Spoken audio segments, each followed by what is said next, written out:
৩ বছরের যুদ্ধে ইতি টানতে রিয়াদে মস্কো আর কিয়েভের প্রতিনিধি দলের সাথে দফায় দফায় বৈঠক সেরেছে ওয়াশিংটন, তবে আলাদাভাবে। আলোচনার টেবিলে একবারও মুখোমুখি হয়নি যুদ্ধরত দুপক্ষই। তাও টানা ৩ দিনের ম্যারাথন আলোচনার পর শেষ পর্যন্ত সম্মতি এলো কৃষ্ণ সাগরে সমুদ্রপথে অস্ত্রবিরতির বিষয়ে। আলোচনার মতোই চুক্তিও যুক্তরাষ্ট্রের সাথে আলাদাভাবে সই করবে ইউক্রেন ও রাশিয়া। চুক্তি কবে নাগাদ কার্যকর হতে পারে সে বিষয়টি অনিশ্চিত। টেকসই ও দীর্ঘমেয়াদের শান্তি রক্ষায় সব পক্ষ অব্যাহতভাবে কাজ করে যাবে বলে জানিয়েছেন মার্কিন প্রেসিডেন্ট।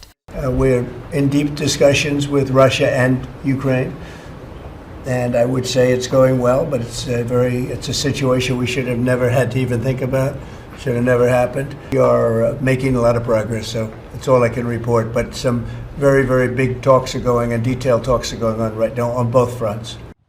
গুরুত্বপূর্ণ বাণিজ্যিক নৌপথ আবারও চালু করার লক্ষ্যে কৃষ্ণ সাগরে নিরাপদ জাহাজ চলাচল নিশ্চিতে ইচ্ছুক রাশিয়াও। এর মাধ্যমে স্থায়ী অস্ত্রবিরতির দিকে আরেক ধাপ এগোবে বলে মনে করছে ইউক্রেনও। তবে চুক্তির প্রতি শ্রদ্ধাশীল থাকতে যুক্তরাষ্ট্র সরাসরি ইউক্রেনের প্রেসিডেন্টকে নির্দেশ দিলে তবেই চুক্তিতে সই করবে বলে শর্ত বেঁধে দিয়েছে রাশিয়া। অন্যদিকে চুক্তিতে সম্মত হলেও শর্ত নির্ধারণে গুরুত্বপূর্ণ অনেক বিষয় এড়িয়ে যাওয়া হচ্ছে বলে অভিযোগ ইউক্রেনের। Обсуждали там, как и условились Путин и Трамп, вопросы, прежде всего, вопросы безопасного судоходства на Черном море.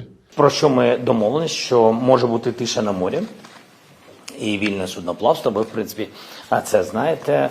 І окрім того, що коротко сформульовано в стейтменті, ви це прочитаєте.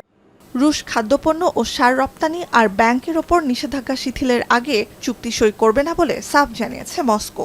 বিশ্ববাজারে রাশিয়ার পুনঃপ্রবেশ নিশ্চিতে সহযোগিতা করবে বলে বিবৃতিতে জানিয়েছে মধ্যস্থতাকারী ওয়াশিংটন। রাশিয়া সমঝোতা প্রত্যাখ্যান করলে দেশটির ওপর নিষেধাজ্ঞা এবং ইউক্রেনের জন্য মার্কিন সামরিক সহায়তা আরও বাড়াতে চাপ দেবেন জেলেনস্কি। নুসহাত কামাল, এখন বিশ্ব।